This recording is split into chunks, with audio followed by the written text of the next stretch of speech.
Good evening. Good evening. Can I be heard?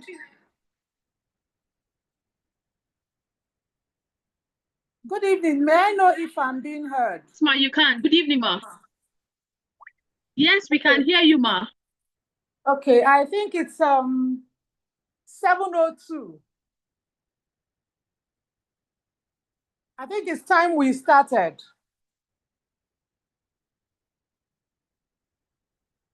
According to the program, are we all set to start? Is our i-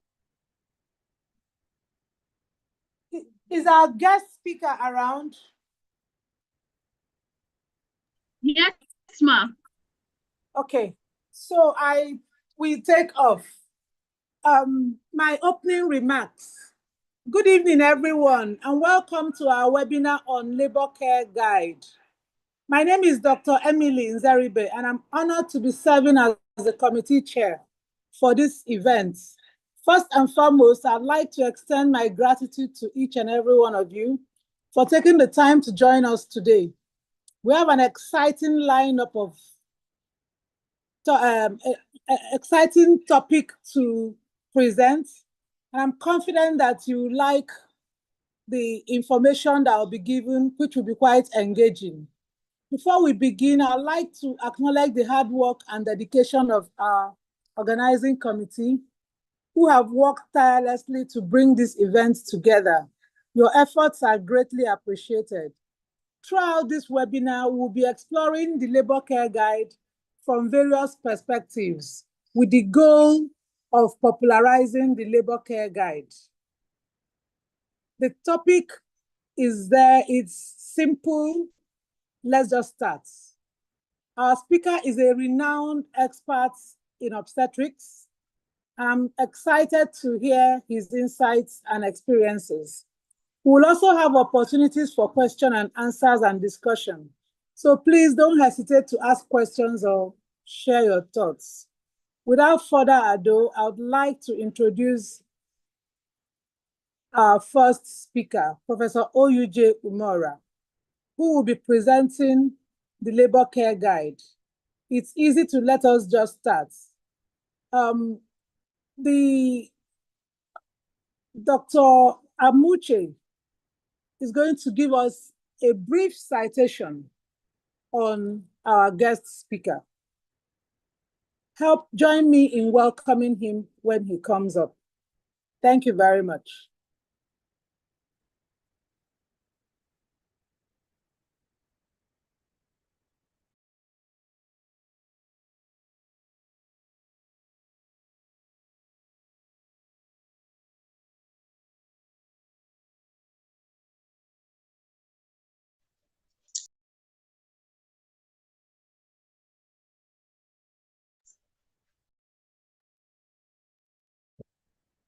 Please, you can unmute yourself. Please unmute me so I can speak. Thank you so much. Good evening, professors, teachers, and colleagues. My name is Amuche Chukwunwafo, and it's a great honor and privilege to read this brief summarized citation of this great man, Professor Oyuje Umora. Dr. Oyuje Umora is a professor of obstetrics and gynecology at Alex Ekwueme Federal University and honorary consultant at Alex Ekwueme Federal University Teaching Hospital, Abakaliki. He's a great lion and did his residency training at the prestigious University of Benin Teaching Hospital, Benin City. He is currently the chairman of Eastern Sector Sorghum, an organization he cherishes so much. Professor Oyuje Umora is a researcher, a writer, and a bioethicist. He's also a disciplinarian. He is an astute teacher and trainer of trainers. He has trained many, including professors, all doing well in different parts of the world. Prof is happily married to his beautiful wife with 4 lovely and beautiful children, all doing well and making him proud. Professor Umora is a happy and fulfilled man. seeing his children and trainees all doing well in life. So ladies and gentlemen, join me as I welcome my great teacher and mentor, Professor Oyuje Umora, to talk to us on Labor Care Guide. So simple, let's just start. Thank you so much.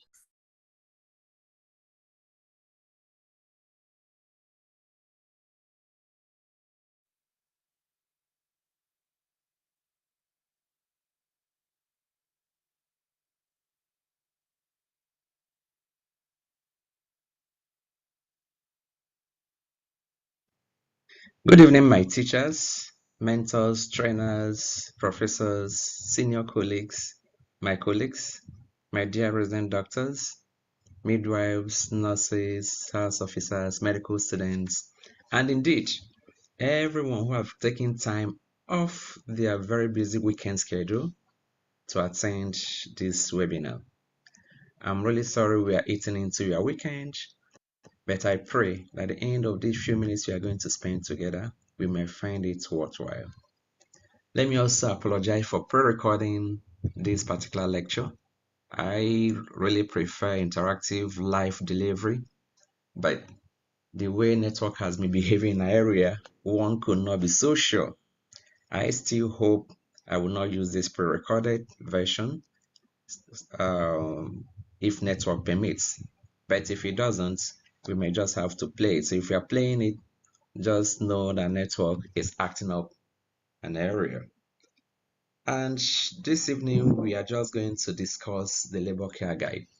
I'm not going to teach you labor care guide or Partograph because I'm sure we all know it.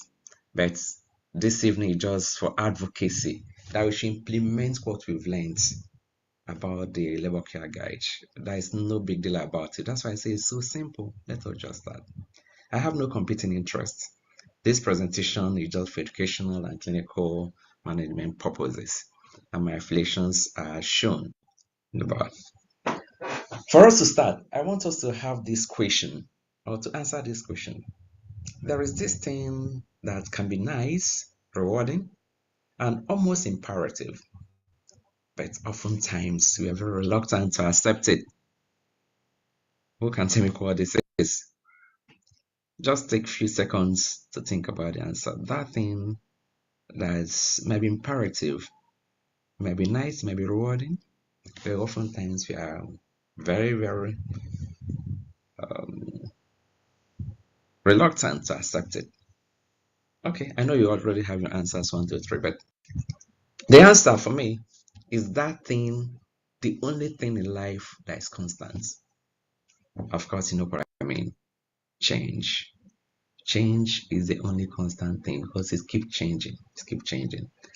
Changing is a definite or definitely occurs every time. There's nothing we can do about it. The important thing is for us to follow the change, especially if it's for better. I mean change, not changing, because there are different things.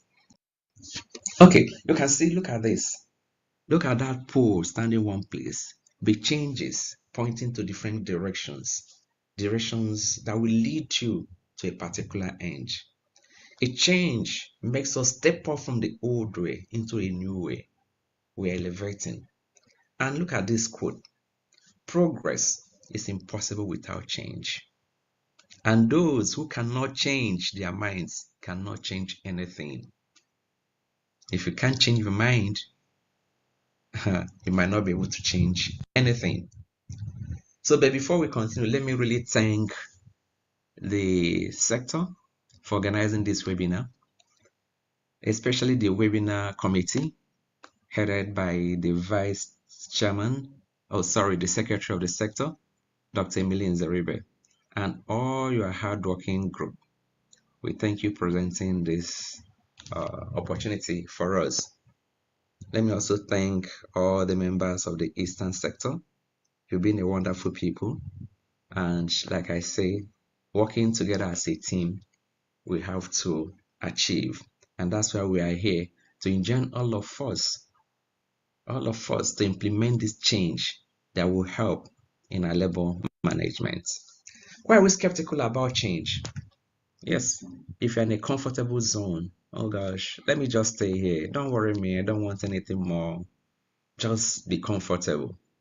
Or at times we feel if we change, we don't know the results, we don't know what will come out of it. It might be worse off. I don't know. So let's just stay where we are. Or some people feel, oh, for us to change, we require this, require this, require this. And the resources are not just there. Or it may make me, it will tell me working extra hard, going the extra mile. So instead of that, leave me in my comfort zone. So these are the reasons why people are skeptical about change. But what if the change we are talking about actually implies less effort from you and yielding better results? Will we embrace it? If we are going to embrace it because it will take less effort, give us better results, then that's the story of the Partograph and the labor care guide.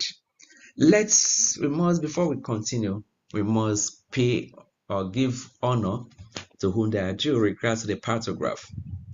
We must never forget the work of Friedman, far back in the 50s, that designed or generated the cervical graph that tells us how the cervical dilatation will be moving in labor, or how it will be dilating from 0 to 10. Okay? Philpott and Carson in 1970, working in Rhodesia, which is the present-day Zimbabwe, devised the Partograph based on the work of Friedman. They have to put in the other aspects of labor care and gave us a Partograph. And since then, we've jumped on the Partograph. Driscoll in Dublin did a whole lot of work with more than 1,000 primary gravidae and eventually derived the 1 cm per hour that he feels, or according to him, the lowest 10% of the primary gravidae moved at this rate. And therefore, this was taken as the minimum acceptable cervical rate dilatation for all women. And of course, I can't end any talk on the Partograph without mentioning my dear teacher, the master himself, late Emeritus Professor A.A.E. Ure. He taught us Partograph. He fed us with the Partograph. He made sure we breathed the Partograph, we ate the Partograph, and professed the Partograph. May his gentle soul rest in peace. Now, going further, I think the best thing here, we all know about the Partograph, but let's do a SWOT analysis of the Partograph. What were the strengths of the Partograph? Of course, it was a powerful tool for active management of labor. It gave us a tool to anticipate what will happen in labor. And if there is any deviation, we'll be on hand to manage that. So the Partograph was so powerful. And it was so important in inter and intra-facility referral. In fact, the 4-hour between the alert and interval and alert and action line was derived from inter-facility referral. It was believed that was a time taken for somebody being referred from the remote area to a center where I can get help. And once it gets to that center, action has to start. And of course, intra-facility. Using a Partograph, remember we have the zone A, B, C, and we are told zone A is for the house officers and the midwives. Zone B, you now have the registrars. And then when it gets to zone C, we are looking for the senior registrars and consultants. So it was a very, very powerful tool for referral. And it never went wrong on this. It reduced maternal mortality. Worldwide, Partograph reduced maternal mortality. I remember the first paper I published on maternal mortality when the review came back, because the figures were so high. And the reviewer asked, do you use the Partograph in that facility? That was the question. Well, the answer was the maternal mortality in Nigeria was beyond the Partograph. There are so many other things at play. Then, of course, the Partograph made us focus attention on the parturient as well as on the fetus in labor. What were the weaknesses of the Partograph? Like I said, the 1 cm per hour cervical dilatation rate was like, it was a dogma. It was not really subjected to more careful analysis. It was not evaluated more scientifically. So it was just, just have to move at 1 cm per hour, and we think that something is wrong. And of course, later studies showed that the cervical dilatation rate is a poor predictor of adverse birth outcomes. Good evening. Can I be heard? That is the thing. It was a very, very poor predictor. And imagine all our action being based Ma, on you can. cervical Good evening, ma. dilatation rate. Then there Yes, was we this can hear gray you, ma. area. Okay, I think From it's alert to action lines. 7:02. What will be the interval? 4 I was think it's time proposed we initially. started. Some people said 3, some people 2, and there have been so many studies. And at the end of the day, According to there was the no definite Are we all answer. set to That start? alert action line of 2 hours, alert action line of 4 Is our- hours, there were no differences in outcome, no definite answer. So Is our guest speaker that gray around? area still subsisted. Yes, ma. Then, like I said, there were so Okay, many so assumptions in we Partograph which take off. science could not My substantiate. opening remarks. Eventually, Good the evening, parturient was a everyone, and vulnerable welcome to our patient. webinar on The labor care parturient guide. depended My name is on Dr. the Emily orders Nzaribe, and I'm and honored to be dictates serving as of the the agriculture. committee chair The agriculture for lies this supine, event.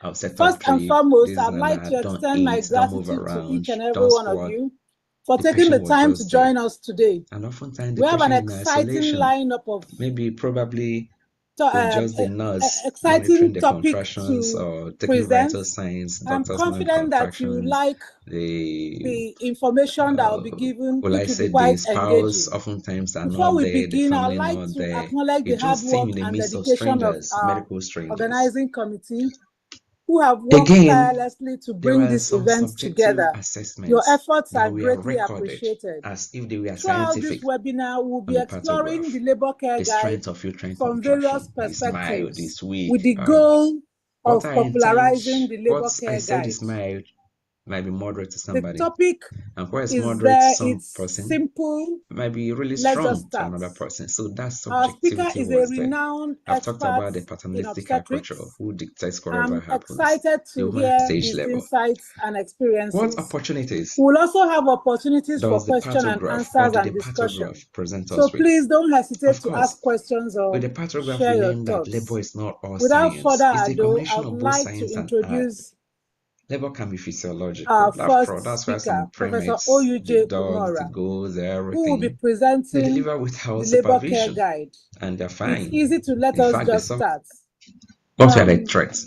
The There seems to be over medicalization. Dr. Oh, this woman is not Amuche moving at 1 cm per hour. is going to Oxytocin, here give we us come.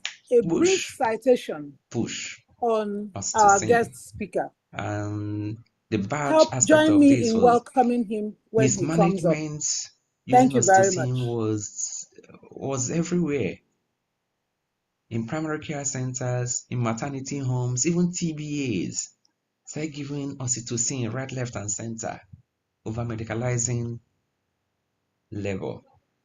And of course, one of the threats on motivated labor force. When the workers are not motivated, the patients might suffer. Ignorance, and then some people just resist using the Partograph. Please unmute me so I can speak. Thank you so much. Good evening, professors, teachers, and colleagues. They can plot it. My name is Amuche for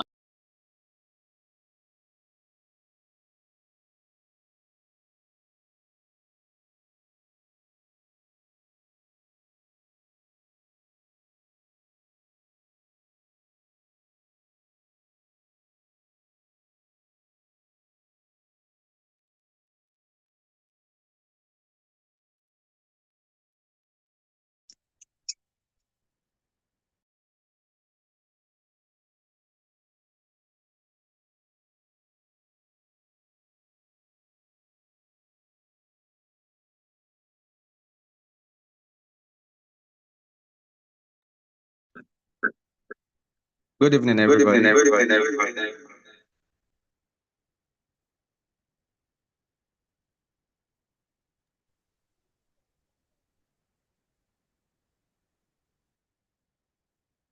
Good evening. I think there was a little technical issues.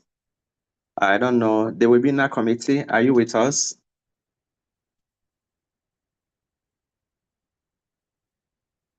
Hello, can I be heard?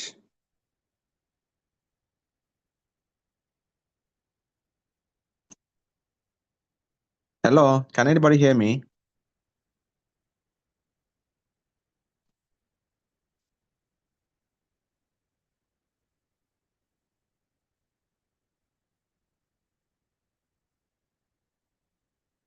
Okay, I can see reply, but I'm not hearing anybody's voice. Can you say that? Let me hear because I can't hear.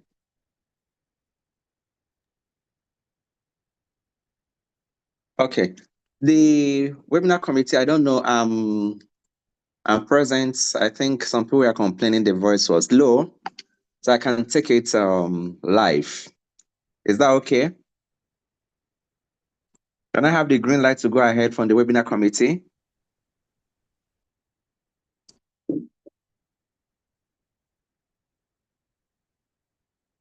Dr. Zeribe, can I go ahead?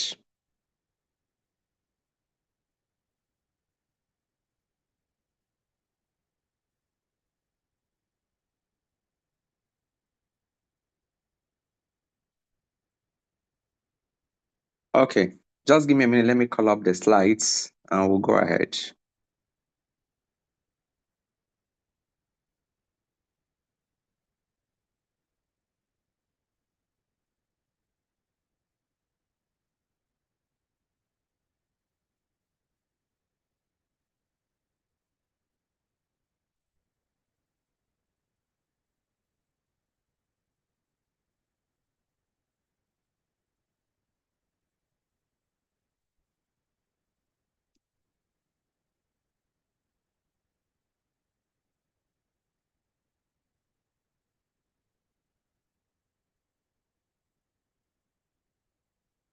Okay, good evening, everybody. I'm really sorry about the mix-up. Initially, I made this recording because of network issues, but somehow I had the instruction to get to Abuja for something, and I had to leave. Right now, I'm in Abuja. I just actually entered the hotel room because we know the aviation industry in our country somehow, excuse me, I was supposed to have come in the morning, but the delays kept happening. Eventually, I came in the evening. But I'm happy to be here, and let me thank in a special way the webinar committee headed by the secretary, Dr. Emmeline Zeribe, and all the others who have worked so hard to let us have this webinar. And like I said, I have no competing interest. All I want to do is for us to look at this instrument, this tool that have been promoted by the WHO, by the Federal Ministry of Health, by SOGON, and ask ourselves, why should we not just use it? The problem is that many people thought that this is a very, very complicated, but I've gone through it and I think it's quite a simple instrument for us to apply. So like I said, I have no competing interests. This is just for educational and clinical management purposes, and my affiliations are shown. We've gone through this. What is that thing that's very, very rewarding if we can embrace it? But we are reluctant because we're in a comfort zone, and many of us answered it correctly. And that is change, change. And this change is, of course, is constant. It's always there. And if we really want to progress, we must change. You can't stay in one place and progress. And that's why in the next slide, you can see you can jump from if you want to take a step higher, you have to jump and leave the old way and access the new way. And progress is impossible without change. That's the maxim there. And for those who cannot change their mind about something, you'll hardly be able to change anything. So that's why we are advocating for change. Let me say, I've thanked the webinar committee and the sector, and I was looking through the attendance here, and it's really wonderful. Unfortunately, we have our Zoom capacity is just 500, and that has been surpassed. But this is also streaming live on YouTube, on Facebook. So if you can't join with the Zoom, please, you can follow us on Twitter, on YouTube, and Facebook.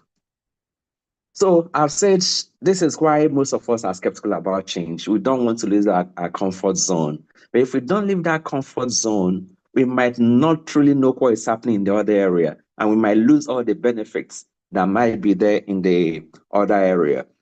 And like I said, if this change, like some of us say, oh, we need additional resources, we need to go the extra mile, we need to leave our place. But if this change actually implies less effort, better results, I guess most of us will be able and willing to embrace it. And that's why I say this is the story of the Partograph and the Labor Care Guide. Now, we have to look at the Partograph. We have to pay respect to people that brought out this instrument. This instrument, at least till 2018, was very vital in labor management and really did a lot. And all stemmed from the work of Friedman in 1954 that designed the cervical graph that told us, that showed us how cervical dilatation moved from 0, 1, 2, 3, giving us so many, giving us the pattern that we know as the cervicogram. Building on this in 1970, Freeport and Castle developed the Partograph. And in Dublin, O'Driscoll really worked with almost 1,000 primary gravity, and then he was able to deduce that the slowest 1%, the slowest 10% of the primary gravity achieved a cervical dilatation rate of 1 cm per hour. And for some reason, we collected this as a dogma. And this is the dogma we've been using, that every woman must really move at 1 cm per hour. If you are not moving at 1 cm per hour, we will not feel that something is amiss. And then, of course, I said I will never talk about the Partograph without recognizing the contribution of our grandmaster himself, the late emeritus Professor A.E. Ore, who actually taught us the Partograph and made us believe in the Partograph and really helped us use the Partograph. And like I said, I trained in UBT, and we are proud of the Partograph. It helped us a lot, even though it put us in trouble when we get to Lagos or Ibadan, because they ask you what we are going to do. Now, when we say what we do with the Partograph, how we argument, program multipara, previous reference section, of course, the result might not be so wonderful, but it's okay. Now, let's look at this Partograph. Let's do a SWOT analysis of the Partograph. What are the strengths of this Partograph? What are the strengths of the Partograph? It was a powerful tool for active management of labor. Very, very powerful. And because of that, like I remember I sent paper for publication, and when the review came back, the question was, do you use Partograph in that center? Of course we did. So, but for the reviewer, if you are using Partograph, there's no way you should be recording such high maternal mortality rate. But that's to show that Partograph was really useful, and different parts of the world, well implemented, actually led to a reduction in maternal mortality. Again, it was a very, very important tool for inter and intra-facility referral. What do I mean here? It's designed in such a way that when the labor traces the alert line, if at that center it could not manage the next level of labor, it should be referred to the higher center where more advanced care can be implemented. And then again, intra-facility. The different zones of the Partograph will tell you who is the responsible gatherer of obstetrician needed, house officers, registrars, nurses, or consultants. So it was a powerful tool for both intra and inter-facility referral. It focused attention on the parturient and, of course, the fetus. But what are their weaknesses? Like I said, the 1 cm per hour was dogmatic. Later research findings did not really support this. And it also showed that cervical dilatation is a poor predictor to adverse birth outcomes. And imagine that we based everything on this We based everything on this 1 cm per hour, and that's the problem. Then, and we had a lot of assumptions which could not be proven scientifically. And then the alert to action line. Remember, the WHO Partograph came with 4 hours. People say, oh, 4 hours is so much. If you're already in the tertiary center, why 4 hours? We use 2 hours in Benin, and some people use Prof, 3 please, hours. can you put it on slideshow? Sorry, Prof, sir. People are asking for it to be put on slideshow. So sorry.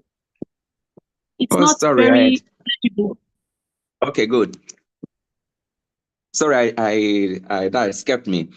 So, so there have been studies showing evaluating 2 hours, 3 hours, 4 hours, and there was no significant difference in any of them. So you find out the science the science behind the interval between alert and action line was not so clear. Okay, and again, I call them the parturient, the vulnerable patient. Oftentimes, the parturents really had no say in their management. You just do your review and say, oh, this is the next thing. And of course, the parturent is there. Oftentimes, you must be in the supine position, you must not eat, you must not do this, you must not do that, and so on and so forth. Then, most of the things some of the things we also did, we are subjective. Uterine contraction, for example. What may be weak for me or mild uterine contraction, another person can decipher it as moderate. Some other person, my moderate can be strong. So, but these are the things that, oh, we're having 4 strong uterine contractions, therefore we can't go further. We can't do anything. We have to section and so on and so forth. And of course, the paternalistic approach, who knows everything, without the woman being able to do anything or to, in fact, I remember in one center, all the woman can contribute is that push, madam. I say push. At times even hit the woman, push. And that was not good. This is quite part of the thing that the WHO looked at and say, no, we have to give women a positive childbirth experience. And of course, the definition of active phase labor kept changing. When I said residency, I was so active phase in the primary gravida is full cervical effacement and 3 cm dilatation. I held on to that. Later, they told me, no, it's no more like that. I should discard that and use 4 cm and 50% effacement. So it kept changing. And of course, in the Partograph, the second stage was not represented. But despite all these weaknesses, it gave us opportunity. From Partograph, we learned that labor is not all science. It can also be physiological. And that's why I said some primates, goats, dogs, everything, they have their labor, they deliver, even with less maternal mortality than we humans that medicalize labor. From the Partograph, we're able to discern that so many disorders that can affect the different stages of labor, and all these can be picked up. And when they pick up, when they are picked up, we can do something about them. So, what were the threats that we deciphered from the Partograph? 1, over medicalization. Oxytocin was used like water. Once the woman is not moving at 1 cm per hour, oxytocin. And the problem now, the oxytocin became so available everywhere, and everybody used it. The TBAs, the churches, the herbal homes, they call it the hot injection. In fact, there was one we had recently, gave one on the drip, gave IM, and so on and so forth. It was over medicalized, and of course, we had resultant rupture uterus everywhere. Again, we have the unmotivated labor force, which we all know the reason in Nigeria, and being solved by the Japa syndrome now. Of course, ignorance. In busy units, a lot of paperwork. And some people, we are just resistant to it, just for the sake of being resistant. We just don't want to use it, okay? Or it makes us money, just like that. So those are the threats. And now, having realized all these threats, opportunities, the weaknesses, and the strength, what was the next step? And that was the next step that WHO took in 2018. 2018, they came out with so many things. The positive pregnancy experience, positive childbirth experience, and the positive postnatal experience. And to help us do this, they generate a lot of tools. But the one that concerns us is the next generation Partograph, which they call the labor care guide, what does this instrument do for us? It builds on the strength of the Partograph. It addresses the weakness of the Partograph, utilizes the opportunities, and tackles the threats.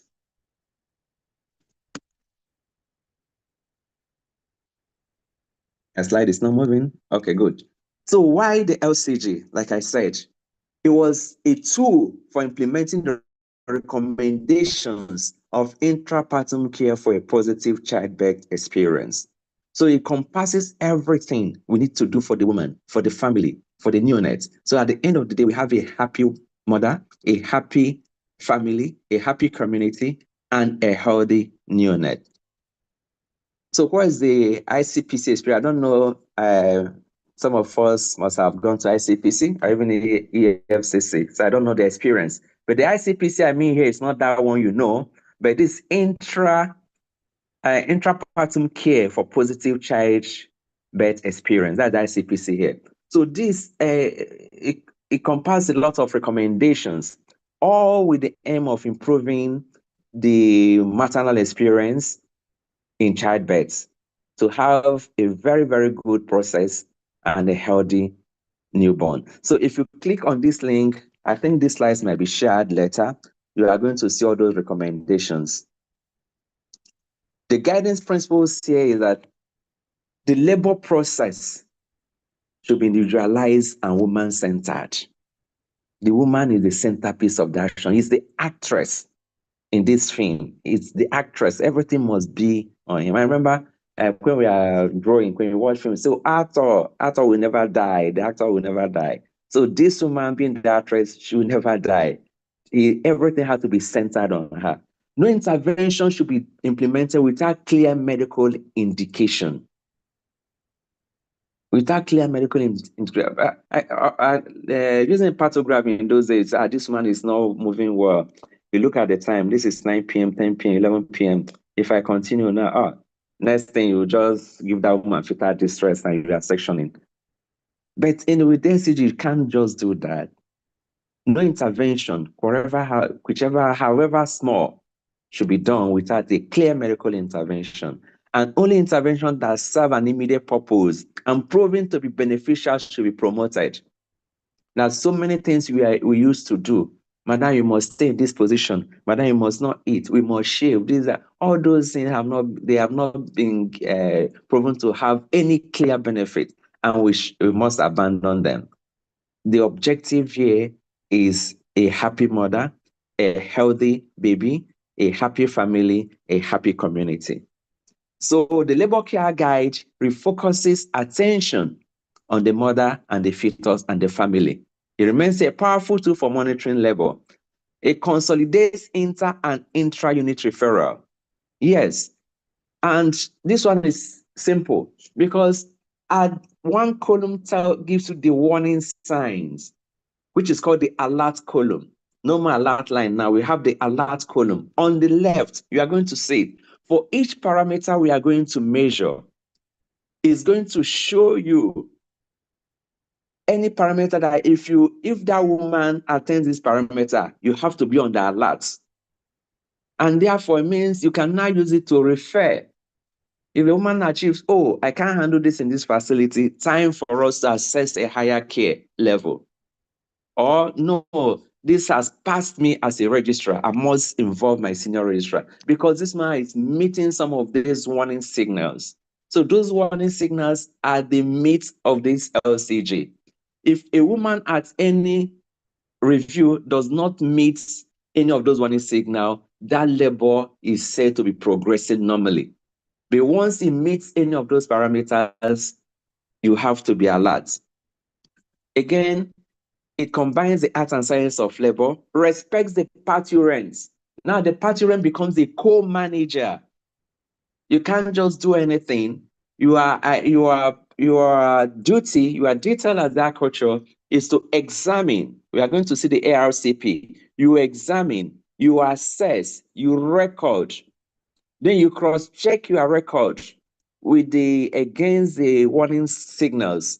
And if they are there, what do? You will not talk with the woman, you discuss, and you come up with a plan. The plan you come up must be a plan between you and the parturient. So the party rep now is a co-manager in her own case. The labor care guide acknowledges individual variability in cervical dilatation rates. Yes, the cervical dilatation at 6 cm will not dilate at the same rate with that at 5 cm or 7 cm or 8 cm. So these individual variations are there. So that a woman is allowed to stay up to 5-6 hours at 5 cm, up to 4-5 hours at 6 cm, up to 3 hours at 8 cm, and so on and so forth. It's no more that you must move at 1 cm per hour. So that's one good thing about the labor care guide. Then it defines active phase in a more practical term. 5 cm and above is active phase level. Then, of course, I have talked about enhances maternal human rights to labor, supportive care. Supportive care, how is the ensure mobility? The woman can move around. It must not be constrained to the supine position. It must not say, madam, you must not eat. You must not do this. You must lie this way. You must not squat. You must, all those. You must set up a line and rest you on the bed. No. Now we encourage labor wards to be in suits, and the woman can come with her whole village or family, and let the labor be more of something within a family setting. The spouse is there, the mother-in-law might be there, whoever the woman wishes to be there should be there. Okay, and it helps in reducing the pain, how much pain they feel, and reduces the need for pain medication. Then second stage is represented, and of course it eliminates the gray and unproven areas. I hope I'm still being heard. Yes, sir. Can somebody? Yes, sir. Okay. Okay, good. I hope my voice is not too low. Okay, so how do I feel about the labor care guide? Yes, because we call ourselves disciples of the Partograph. Because of our master, we are the disciple of the Partograph. So Partograph for us was so important. So when I heard that this new tool, that is better than the Partograph, I became curious. And so it gives us better results. So I became excited. In fact, somehow, I think it was before the Sugon, one Sugon I was, Sorry, that was a Sugon with. Slides are not showing. My slides are not showing. It's showing Okay, here. it's showing now. It's showing now. Okay, good. So as a disciple, I was curious to know about this tool that is better than the Partograph that we are used to. So I became excited. And luckily, I think there was a Sugon webinar, and I was to talk about the Partograph. Then I went into literature. That's when I read more about the labor care guide. And for me, it was just a very good instrument. We started promoting it. And I'm happy that my center, since last year, I've been using the labor care guide, and our sister center, the No Fake in Abakaliki, also had just started. So, and I say, please believe me, the labor care guide is just that simple. Let us just start. Why should we start? It is simpler than the Partograph. You are not going to look for any ruler. You are not going to make sure your line is straight. You are not going to draw any Partograph. You only enter the figures or the signs. So you don't even need to know how to plot a graph. And of course, like I say, it's the tool for positive betting experience. And it's been recommended by the Federal Ministry of Health. WHO has recommended it. Our Federal Ministry of Health has recommended it. And Sugon has so much input into this. We must remember the contribution by immediate past Sugon President, Habib Sardauki, of blessed memory. May God rest his soul. Our present president, Professor Ikpeze, contributed so much. The then president of FMC, Professor Etuk, Professor Lydia Ayerede, my own CMD, Professor Ono, my own HOD, John Egede, Professor Aisha Adamu, Kamishore Tire, Datijo, our Caliphate member, Abubakar Pankti, Governor, among others. These are Sugon members. They are part and parcel of the Federal Ministry of Health manual. on labor care guide. So you can see is a SOGON instrument. It is our instrument. Let's read from, let me reduce this. So let's read from the manual verbatim. Say, in furtherance of efforts by the government of Nigeria to reduce maternal deaths, stillbirths, and neonatal deaths, the Federal Ministry of Health, in collaboration with relevant stakeholders, of course, these stakeholders must include SOGON, undertook the task of adapting the WHO 2018 recommendations on intrapartum care for a positive childbirth experience. The 2020 WHO Labor Care Guide and the 2022 WHO recommendations on maternal and newborn care for the positive postnatal experience to the Nigerian context. This is the manual. I hope at the end, some of us may find our way to get this manual. And then it continued.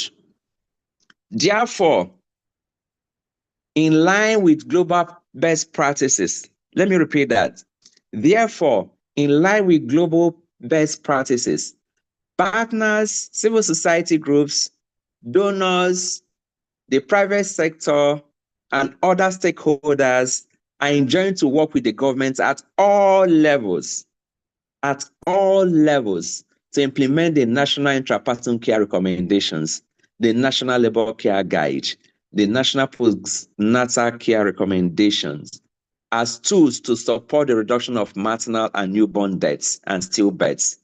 I recommend this document to all health institutions at all levels, public and private, and other relevant stakeholders. Let me take that again. I recommend this document to all health institutions at all levels, public and private, and other relevant stakeholders. Who is the I here? It's not me, it's not Oyuji Omora, but this I was the Minister of Health, and he signed the documents, Dr. Saye Hanire, in May 2023. So we've been asked, we've been directed to start using this document. So I don't know what we are waiting for. This is the Labor Care Guide. I'm sure the committee have been urging people to download and have a copy. I believe if you can bring out a copy here, it will make it easier for us. So the webinar committee, they are almost, I'm sorry, when we improved our capacity to 500, we didn't know it's going to be exceeded. Now we have almost 100 people in the waiting room. Please direct them to the YouTube or other channels, please. Okay, so now if we can have this, if you printed out a copy, this is the time for you to bring it out. So let's look at it, how to fill it section by section. Labor Care Guide should be used for all women in labor, even though it was initial for low-risk people. Yes, but it can be used for everybody. But when you are managing a high-risk pregnant woman, you might need an additional monitoring. And you only start it in active phase. Latent phase is not represented, and it can be used at all levels, primary, secondary, and tertiary. I hope the slide is moving. It's like it's slow. That should be network. Okay, so the structure of the Labor Care Guide, there are 8 sections. In front, we have 7. If you now add the one behind, which is like the summary and the immediate postnatal period, it becomes 8. So the first section there is biodata and labor characteristics. And luckily, if you look at it, it's written there 1, 2, 3, 4, 5, 6, 7, if you're looking at it now. The second one is supportive care. Third is the care for the baby. 4, care for the mother, the labor process, the medication, and then the shared decision-making.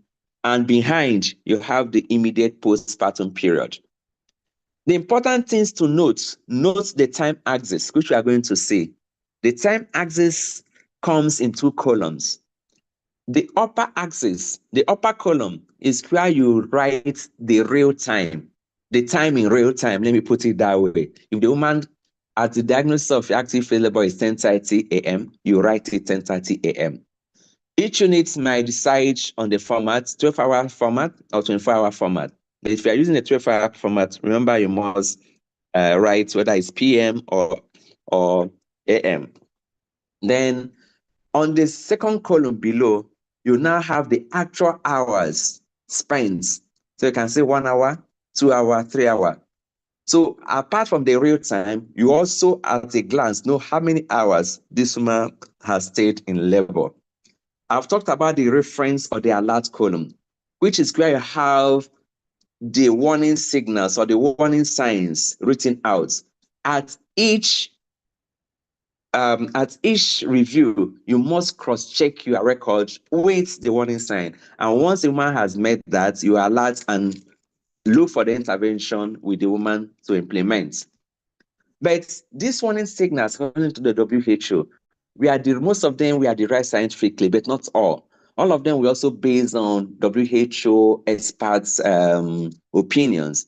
And it's not telling us that you should not hold on to them dogmatically, that expert clinical judgment for the individual patient is still necessary. Okay, like you see, at 5 cm, a woman is allowed to stay 6 hours. But if in your locality, you find that if by the time they are at 6 cm by 4 hours, they start having problems, the neonates have having problems, no, you can say, oh, instead of 6 cm, instead of 6 hours, we can tweak our own to 5, 4, and something like that. Okay, but all these things, you must have valid reason for doing them. How often do you evaluate a woman? Just like the Partograph, 4 hourly, 2 hourly, but you must individualize. You must individualize. When we are documenting, you write the actual numbers. Where numbers are involved, you write the numbers. And then where you need abbreviation, the abbreviations are standardized. It's not the abbreviation you generate by yourself.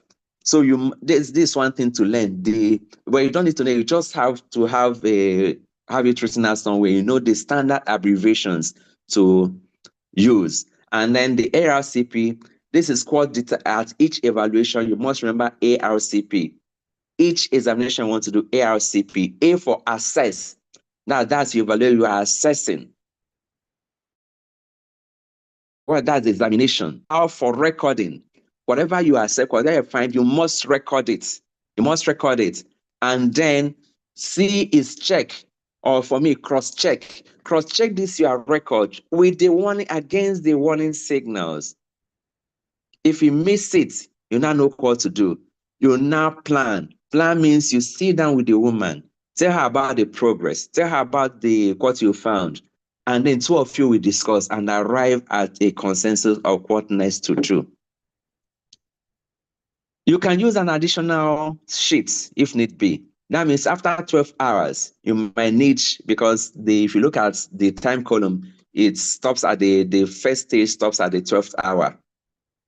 But remember, a woman has right to overtake this. So you now start with the second sheet. So these are the list of abbreviations. So I think I just put it here so that when you go through the slides, you can look at the abbreviations later. Ruptured membrane, the time and the date, the date and the time should be noted. If the woman does not know, you write you, and you means unknown. Look at the supportive care there. Companionship is either YND, Y for yes, say that's a companion, N for no, D for decline. And when you look at the warning signal, you find out that if you say no, it's a warning signal. So that means this companionship is encouraged. If there is no support, it's a warning signal. The same thing with pain relief. If it's N, that means there is a problem. The same thing with oral fluid. If it's no, that's a problem. A woman has right to be taking little sips.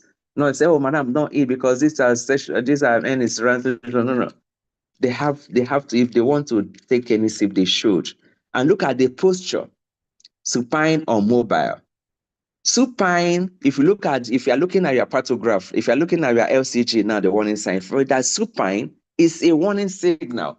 So the woman should actually not be in the supine position in labor. Mobility is encouraged. So please look at these abbreviations. It continues in the next.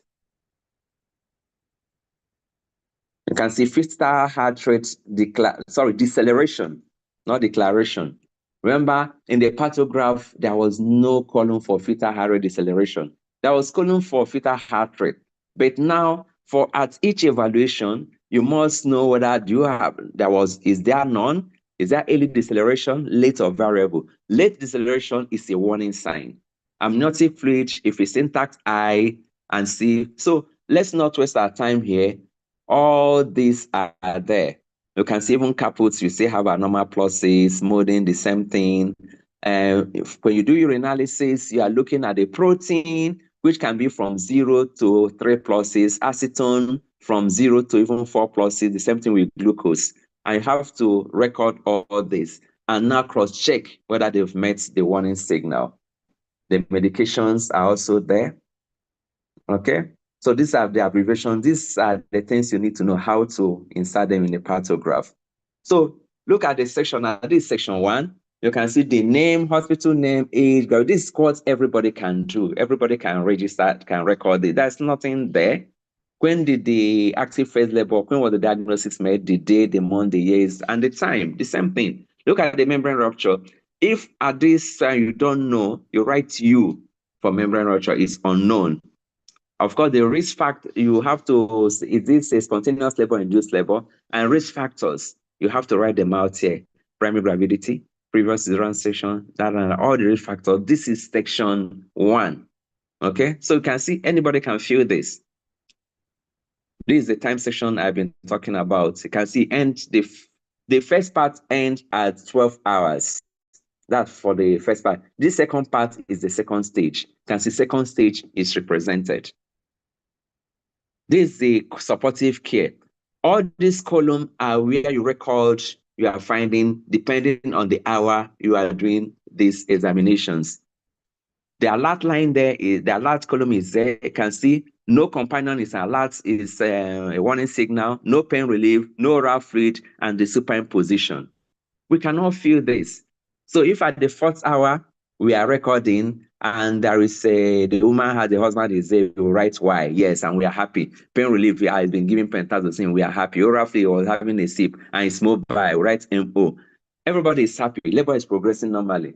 But if there is no compensation, what is the reason? You must find the reason and then try to solve it. This is for the fetal heart rate. This is the care for the baby. Can see it's there. So the base line fetal heart rate is there, and it's still what we all know. Under 110 and above 160 is a problem. Look at the deceleration. Amniotic fluid, fetal position, anything other than anterior is a problem. So whether it's posterior, which represent as P, or transverse is a problem. The same thing with the caput molding. This is all the things we know. The same thing for for the mother. All the vital signs, the diastolic, temperature, urine, including urine volume. Okay? So urine volume is still what we know. It should not be less than 100. If you are examining every 4 hours, it must have had at least not less than 100 mils in 4 hours. Okay? So this everybody can feel. I remember I said is the number, can see systolic can be 90, you write 90. Diastolic is 60, you write 60, and so on and so forth. Write the correct numbers. This is the labor progress. You can see the interesting thing here about the contraction. Contraction now you only count, and then the duration. These ones are objective. There is no more strength. It's mild, it's moderate. Those ones are subjective. But how many contractions in 10 minutes? You just write it. Not that one you used to paint in the Partograph. Some people even think we are just coloring the Partograph. But here you write it. Everybody sees it. It's 3 in 10. And the duration is there. Then look at the cervical, what's like the cervicogram now. Look at 5 cm. It tells you that this woman can be there for just less than 6 hours. If I stayed here for 6 hours, then it's a problem. Each time you do, maybe at the next 4 hours you come here, this man came at 5, and the next 4 hours is still 5, you just mark X under that column. Okay, as long as it's not up to 6 hours, labor is normal. But once it's 6 hours, oh, at the 6 hours I say X here and say 5 cm, that's an alert, a warning signal, and you have to escalate. So you can see in 5 cm less than 6 hours, 6 cm less than 5 hours, 7 cm less than 3, 8 cm 2.5, 9 cm 2 hours. Okay, so this demystifies the 1 cm per hour. We don't need the 1 cm per hour again.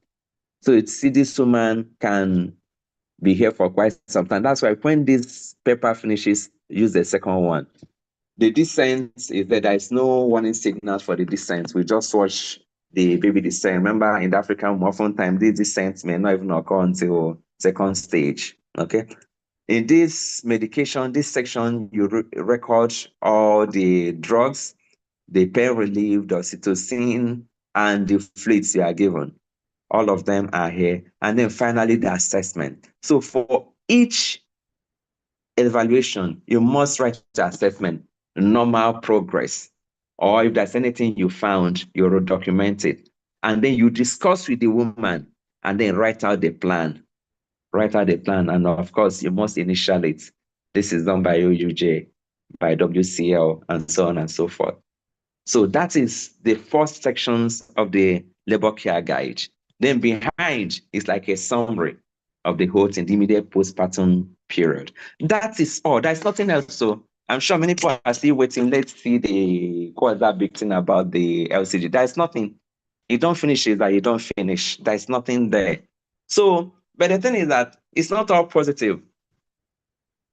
Look at the size of the print. Some of you that printed it in one A4 paper can see, find it difficult to even see what is there. So the Federal Minister of Health or some Minister of Health expanded it. They use A3 paper. So it becomes very clear. And one good thing, by the time you fold the A3 paper, it becomes A4 and you can file it anywhere. It still has a lot of paperwork. That's the thing. Still has a lot of paperwork. And we need delivery suits. If you're encouraging women to come with their families and all those things, of course, it can't be an open world. It has to be family. It has to be in suits. Of course, we still have the all-trusting parturance. You tell that, Madam Kwaka, you say, Doctor, now you know everything. Now, whatever you think is the best, just do. Again, there is no latent phase. And at the end of this session, I want somebody to tell me the definition of prolonged labor using the labor care guide. So those are the things. But in spite of all this, like I said, the test of the pudding is in the eating. If we just don't start, we won't know the problems. But if we start and we discover some problems, we can modify according to our local needs. Let us just start. The question is, the final question for everybody, are we really ready? Are we ready for the change? For me, I've chosen this change, and I urge you guys to follow us, because we've been trying to evaluate the labor care guide. But if we don't have a practice in different centers, we can't really evaluate to see whether it's working compared with the Partograph and so on. This is a project we in the Eastern sector have wanted to do, and that's why we are encouraging everybody to start it. I hope in the next 1 month or two, almost every center in the Eastern sector or wherever in Nigeria should use it, so that in the next 6 months we can come back and say, these are experiences. These are experiences. We've done some qualitative study on why people are not using it, and well, it's still the same inertia to change and so on and so forth. Please, let's answer this question individually. Are we ready for change? It's time for us to say goodbye to our good old friend, the Partograph, because what the time now is time for change. Thank you. I'm happy to come to the end, and these are my sources. So again, we must apologize for eating to your weekend, and pardon if we have bored you, but like I said, it was not to teach you Partograph, not to teach you labor care guide. It's just for us to look at this simple tool and see how we can adapt it. And because I feel it's quite simple and we should use it. So thank you for your time. I think if the committee permits us and we have question and answers, we ask the question ourselves and we answer it, because this is supposed to be an interactive session. So thank you for listening.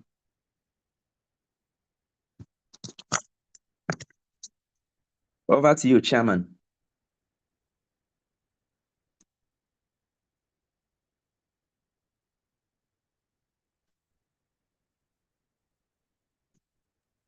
Please, sir, can you make her a co-host so that she can unmute at will? Okay. Yes, sir. Am I the host? Am I the host? Yes, sir. You are the host. Oh. What happened? I can't remember. Yes, sir. When we had the interruption, we had the problem. But before she comes on, I think we're supposed to have a little break so that people can start putting in their questions on the WhatsApp channel. So we are going to have a little bit of highlights about the Eastern sector, just like a commercial break. Okay. So you're all welcome. And yes, sir. Please, Chairman Mark, can you unmute yourself, Dr. Emily? Yes, thank you. I can't see her in the meeting. That's a big thank you to our chairman of the so just a quick commercial break. We just know a bit about the Eastern sector. Once again, we want to welcome all of us to the webinar. My name is Komomo Iwara, and I'm a member of the subcommittee on publicity. And so the Eastern sector comprises of 9 states, which we can see on the map. And we are part of the Society of Gynecology of Nigeria, the Eastern sector, which is the southeastern part of Nigeria. And it's really interesting for us that we are going to be having our first sector meeting for in Enugu State, and it's on the 8th of March, next week, Saturday, March 8, 2024. And it's also wonderful that Enugu State is going to be having their 3rd conference, which is going to be there'll be a hands-on session on see and treat in the management of pre-malignant lesions of the cervix using the thermocoagulation method and the Leeds method also. So please just watch out right now on the platform for the different links for you to register for the sector meeting. It's a separate link, and also for the Enugu State Conference, it's also a different link. Please, let's be part of what is happening in the Eastern sector. In case you're not in the Eastern sector, you can also join us virtually if possible, or you can also travel down. We are always ready to host you in the East. We also have our membership dues. If you're a member, please, this is our membership dues. We'll also be sharing in case you want to pay your dues. For associate members, you're also welcome to join our annual subscription for membership. And stay tuned. This is our maiden edition of the webinar. On the 7th of June, 2025, we will have our 2nd edition of the webinar, and we believe that it's going to be very exciting too, just like this one has been very enlightening. So save the date on your calendar. The topic and the speaker will be made available to us very soon. And follow us on all our social media handles. Right now, we have participants who could not come into this meeting. They are currently on YouTube, joining live, and they will send in their questions for our wonderful speaker. So on Facebook, follow on LinkedIn, Twitter, on Instagram, and on YouTube.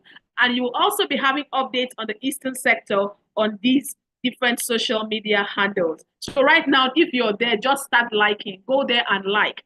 The handles are also going to be shared right now on the different social media handles.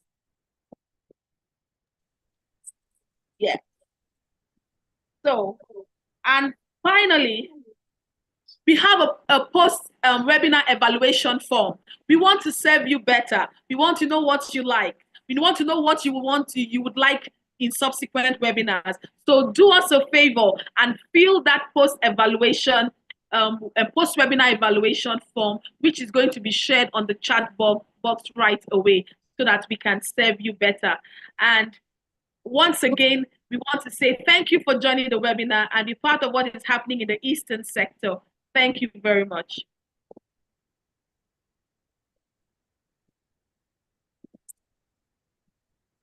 I don't know if our chairman is back online.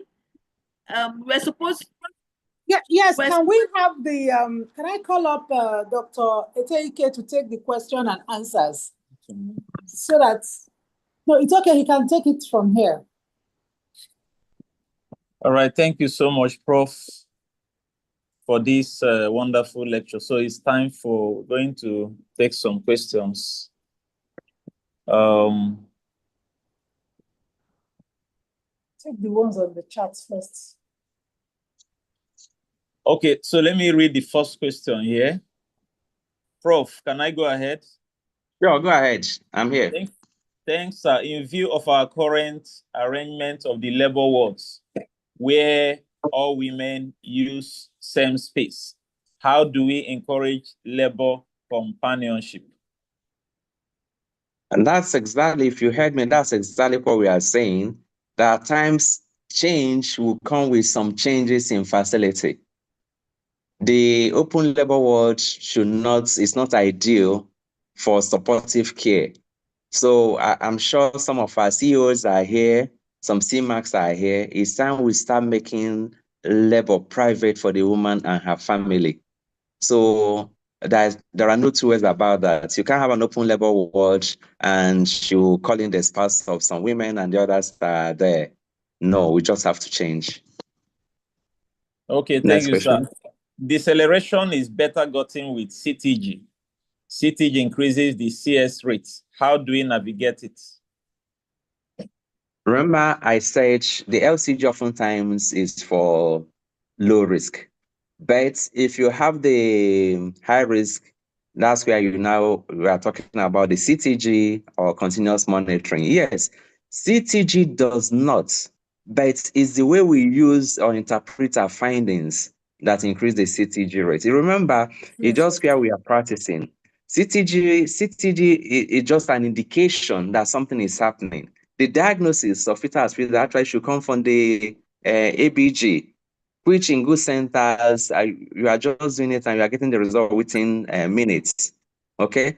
But one that you have a deceleration immediately, yes, it's a warning signal. But remember, you have to reevaluate that woman immediately. Not once you see the deceleration, say straight to the cesarean section. You have to reevaluate. Doing intrauterine resuscitation, do this and see what happens, okay? So it's not just a straightforward or one that deceleration, you're already sectioning. No, you must reevaluate. Remember, you must still use your clinical judgment for the individual patient. That's my answer. Okay, thank you, Prof. Another question here is, can we use the LCG on twin delivery or patients for TOLAC? Yes, Any we can. special considerations? We can. It's used for, remember I say, if you remember what I said, the ACG, where, when, and who. Who is all parturents. All parturents that are undergoing labor, except the ones that are not undergoing labor, the ones for elective cesarean section. But if you are going to do TOLAC, twin pregnancy, you use your LCG. All right, thank you, sir. Another one, how do we define prolonged labor with respect to labor care guide? I was the one that asked that question. I'm waiting for the answer. So you can't ask me the question I asked you. So people should find the answer and give me. All right, sir, thank you. In view of allowing women oral feeds, how do we convince the anesthetist when emergency CS is needed and the woman just had oral feeds? Remember, we say the LCG was typically defined or designed for the low-risk woman.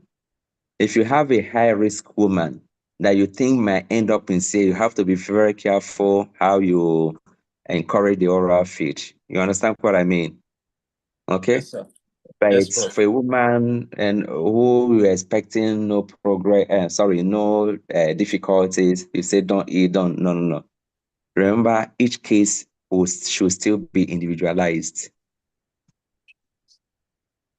All right, Prof, thank you. Can labor care guide take cognizance of the new concept of 0.5 cm per hour? Where is that concept coming from? I don't know about that concept. So we are running away from the 1 cm per hour that was dogmatic. We don't want to run into another one. But remember, you can't say 0.5 cm per hour. Remember, at each cervical dilatation, the rate is different. That's why they can stay up to 5 hours at 5 cm, up to 4 hours at 6 cm, up to 3 hours at. Can see the rate is different. So we can't have any dogmatic figure now that I would say that the acceptable dilatation rate. Thank you, Prof. In women with ruptured membranes and the presenting part is not engaged, do we still encourage movement, bearing in mind that it may predispose to cord prolapse? Individualize their care. Individualize their care. Individualize your care. That's the answer. Yes, Prof. Staying 6 hours in labor room staying 6 hours in labor room increases burden of labor room staff. Do we monitor out of labor room? I don't understand. How can you monitor labor out of labor room? The staff are employed to manage labor. So what's the burden there? It's their work. It's our work. It's our duty. If you are not, you see, in those days, the midwifery, obstetrics and gynecology is not just a profession, it's a vocation. You are called to do it. So I don't know how you will see labor and say you are burdened. If you're a good obstetrician, labor can never be a burden to you. You are happy. You are happy being there. Okay? So all you can do is to have enough facilities, enough suits for the women to be there, and when you do the monitoring. Yes, Prof. You're just trying to take the questions as they are dropped here. Prolonged labor, maybe somebody is trying to answer. Say maybe 18.5 hours of active phase labor. That's an answer. I don't know. We still have to research into that. Okay, sir. Another one is, how do we use LCG for induction of labor? Remember, even the latent phase is not what? It's not recorded in LCG. So even if you are doing induction of labor, of course, you may have your other paper where you record what happened from the beginning till the person achieves active phase labor. Always remember what I said, the who, the where, and the who, for all people, and when active phase labor. It's only when that person transforms into active phase labor, you open the labor care guide for that same person. Everything below 5 cm is taken at the latent phase and is not represented in the labor care guide. Thank you, Prof. Can we comfortably use LCG for primary gravidas since they are high risk? I can use it, and you can use it, but you should also have other things on your head. Okay? It's knowledgeable anticipation. They are high risk, yes, but you can use it. Why not? All right, so thank you. The LCG seems to improve on the limitations of Partograph. Why was the Partograph not revised or modified instead of an entire new document? The modification of the Partograph is the LCG. That's why WHO calls it the next generation Partograph. The labor care guide is the same thing as the next generation Partograph. So your question is in order. They did not discard the Partograph. Remember, I told you this next generation Partograph builds on the strengths of the Partograph, addresses the weaknesses, utilizes the opportunities, and tackles the threats. So you say a Partograph is the new generation Partograph. Yes, Prof. Thank you. Sir, won't our labor ward be populated with parents and relatives? And if space is an issue, what do we do during examination? Do we send relatives out of the room? You must use your clinical judgment. Even though I say encourage village, it doesn't mean that everybody they come down and start having meeting or phone or Parakwa meeting. No, you should you use your clinical sense now. Okay. Yes, Prof. What is the maximum time that a woman is allowed to be in labor using the labor care guide? You can calculate the maximum time is allowed to be at each of those cervical dilatation and come up with a figure. So you do it yourself. That's exercise you can do. All right, Prof. Thank you. Prof, please, adding up these numbers of hours, we culminate to more than 12 hours at Definitely active it's more phase than 12 of labor. hours. only. Definitely, it's more than 12 hours. That's why I say you can use a second sheet. It can be 12 hours. Okay? Definitely, Yes. it can be more than 12 hours. Yes, Prof. Thank you. Can it be proper to say that there's no longer an entity like prolonged labor based on the LCG? You can't hear that from my mouth. I didn't say so. Okay, Next. somebody's hand is up. Professor Vaz, is it possible to unmute him?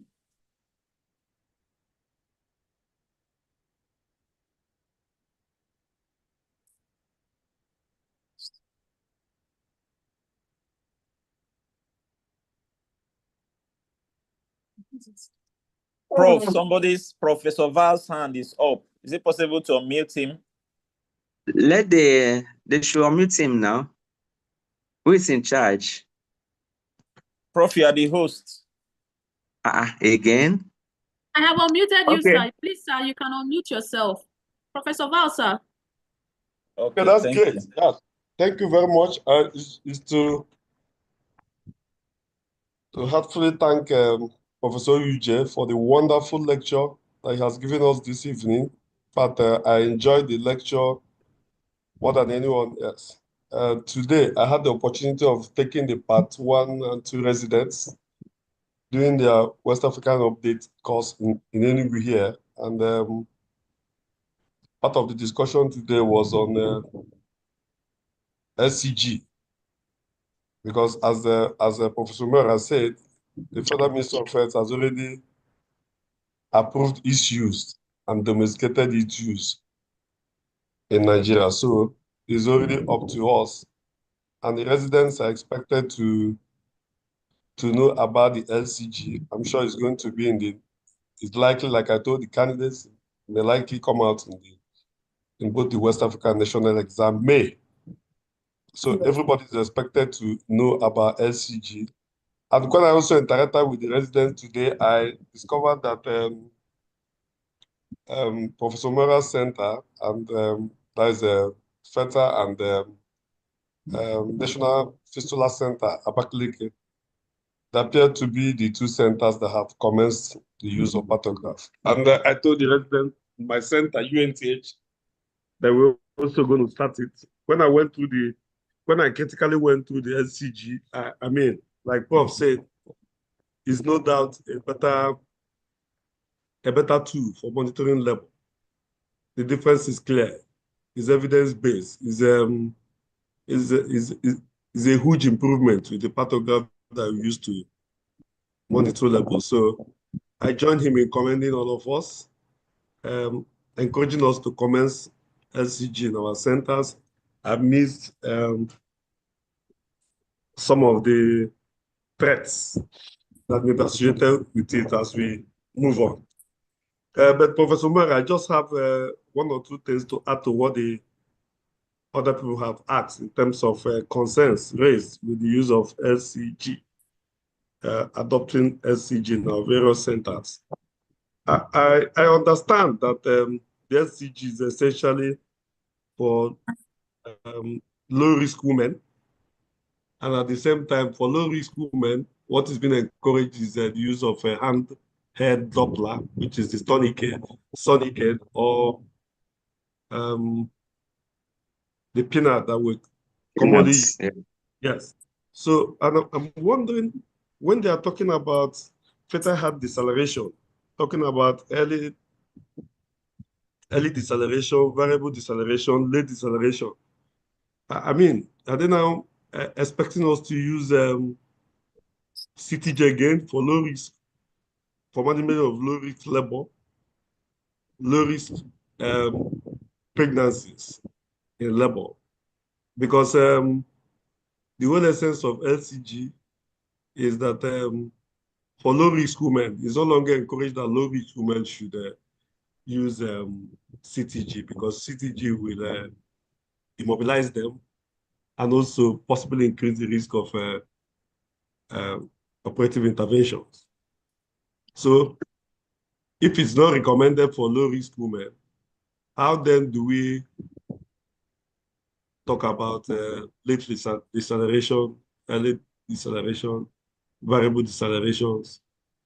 Are we expected to pick that using peanut or Sonicate? So that's my concern, which I'm sure Prof may be able to, is a concern that I have with the LCG at the moment. Two, is the companionship that most residents have talked about. Now that companionship is a standard of care, which we all try to advocate for in managing our women subsequently. But you still have a situation where women will come in labor, they don't have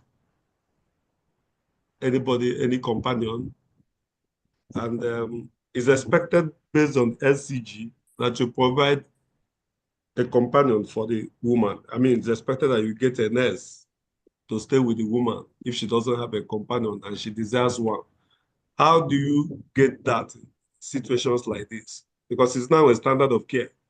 Do we have that number of nurses in our facilities to mobilize as a substitute for the woman who didn't come with anybody to serve as companion for her in labor?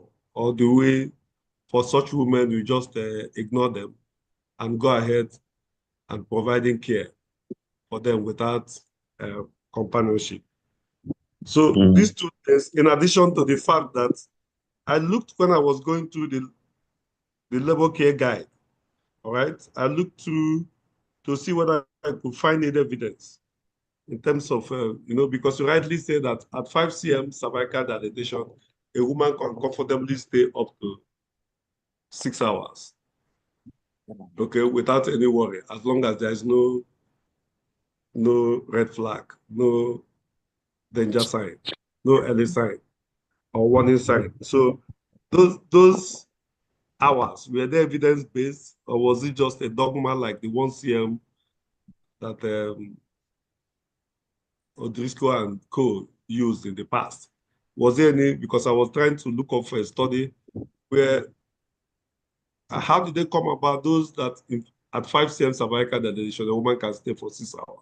At 9 cm cervical dilatation, a woman can stay for 2 hours. Was there any evidence to that? Any study? I couldn't find. I don't know whether you were able to find any, or is it still a dogma like the 1 cm per hour, and in the nearest future, somebody will come to question all those things and jettison them and cancel them, and we'll begin with another 2. Thank you very much, Prof, for this wonderful initiative.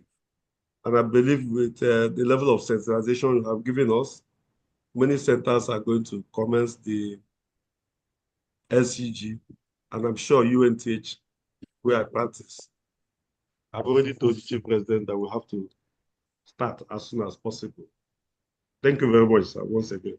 Thank you. Okay, thank you. Thank you. Let me start with the companionship. Hardly in a locality will a woman come to labor alone. Hardly. But because of their practices, oftentimes we've been chasing them away. They can just drop the woman and be hanging around somewhere in the hospital. Hardly. Not in the African setting. So by the time you come and find out, all you need to encourage, and they will come.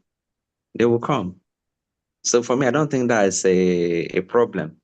Then the other question you're talking about, you can pick up your deceleration with your peanuts if you listen long enough. The problem is that most of us don't listen long enough.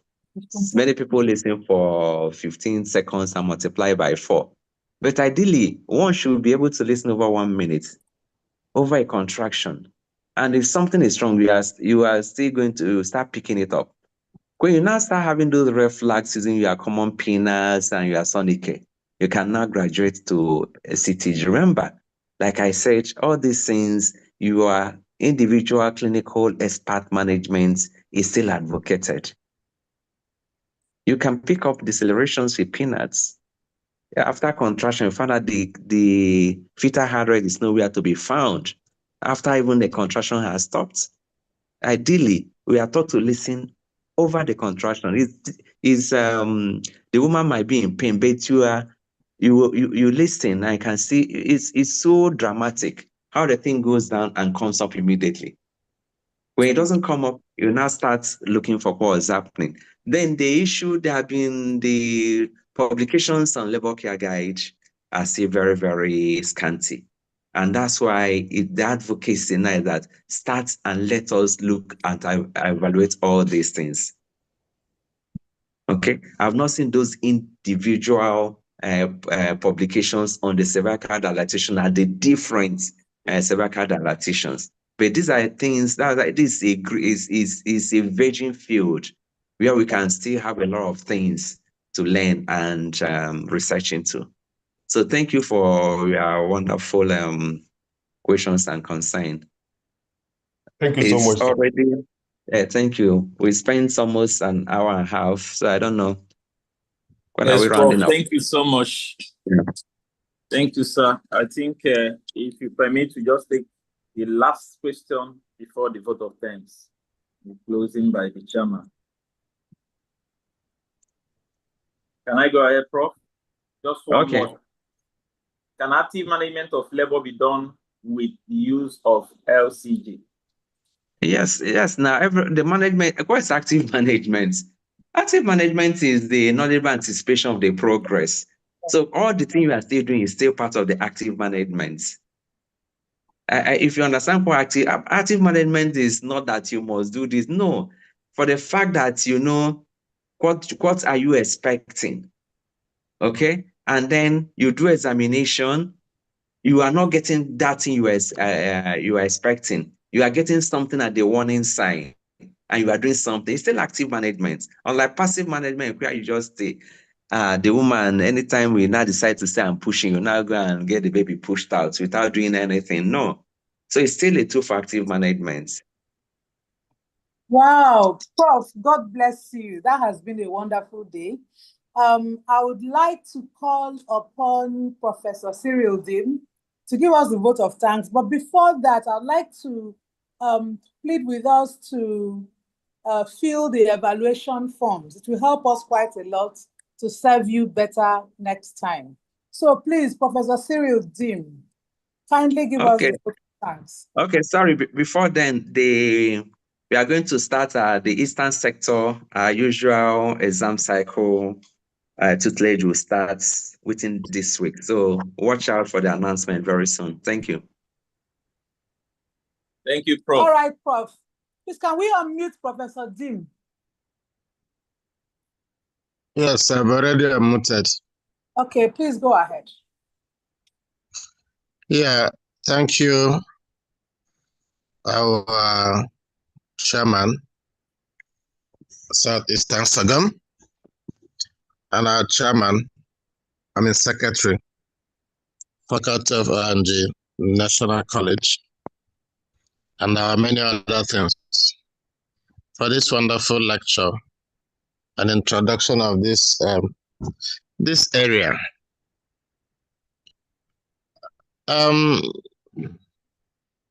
It's a new thing, and we hope that advocacy continues and we implement it. Okay. I thank you so much for accepting to take this lecture, despite this period when you are so actively involved in sorting out exams and other issues at the National College. Thank you so much. I want to thank the chairman of the webinar committee of Southeast Sagam, Tanzania, and all the members of the committee for working so hard, to develop this program. This is just the first, and we're going to give more.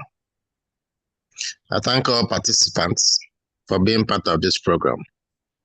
And I'm so happy. So I thank the Gone Southeast for how to upgrade our Zoom platform, paid more money to increase it from 100 to 500, and it still was not enough. So I thank them for the commitment. I thank the participants for being part of us, and I thank the committee and everybody. May God continue to bless us, bless Sagan, bless Nigeria, and save the world. Thank you so much. Thank you, our co-chair of the webinar committee, Professor Dim. It's been a very wonderful night, and I think my job is to call it a night. Thank you very much. I hope we all have sweet dreams, thinking about the labor world in suits, labor world with the crowd, and all the paperwork, and the change that we have to embark on. Good luck to all of us. Good night.